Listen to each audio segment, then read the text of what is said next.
नमस्कार, मी सुनील मयेकर. सुनील अँड सीमास किचनमध्ये तुमचं हार्दिक स्वागत करतोय. दिवाळी चालू झालेली आहे आणि आपल्या घरामध्ये फराळ बनतो. माझ्या घरात पण फराळ बनतोय. आज आपण बनवतो शंकरपाळ्या. शंकरपाळ्या ही मस्का शंकरपाळी बनवतोय. ती कशी बनते आणि त्याची रेसिपी काय आहे हे तुम्हाला मी दाखवतो. तुम्हाला नक्की आवडेल.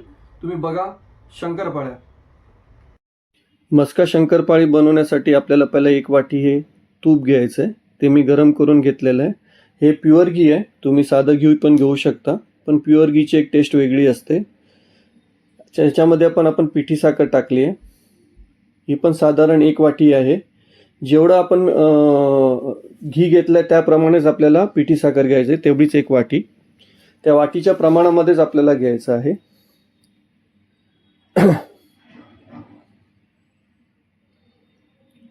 आणि 1 वाटी आपण दूध घेतलेलं आहे. म्हणजे 1 वाटी घी, 1 वाटी पिठी साखर आणि 1 वाटी दूध, ह्या प्रमाणामध्ये आपल्याला प्रमाण ठेवायचं आहे. आता याच्यामध्ये आपण वेलचीची पावडर टाकली आहे चांगल्या स्मेलसाठी आणि टेस्ट पण चांगली येते याच्यासाठी.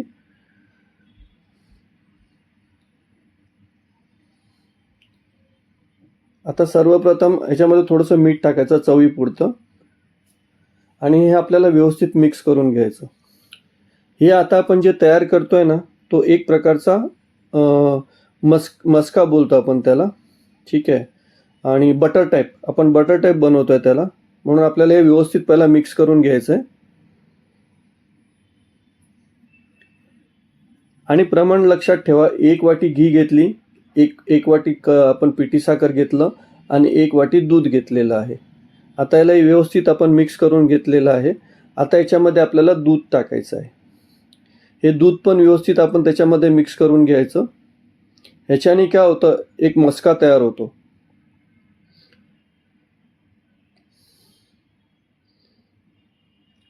आता लोक बोलतील फक्त घी टाकलं तरी चालेल, तसं नसतं.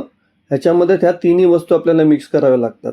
आता आपण त्याच्यातील जेवढं पीठ मळू शकतो त्याप्रमाणे आपल्याला मैदा ॲड करायचा आहे.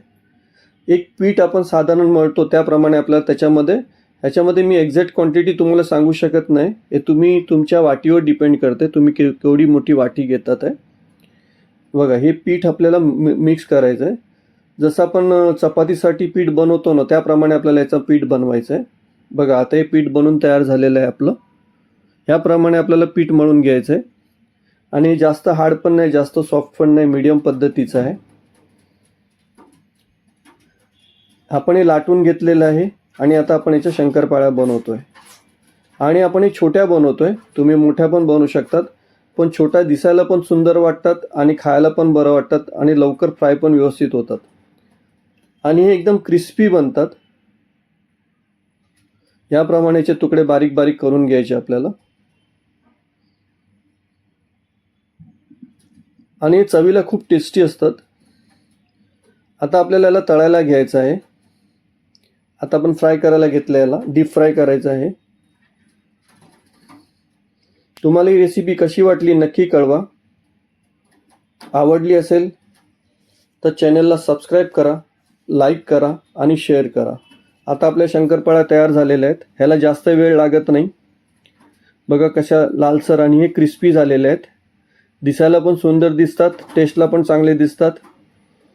नक्की कमेंट करा. थँक्यू.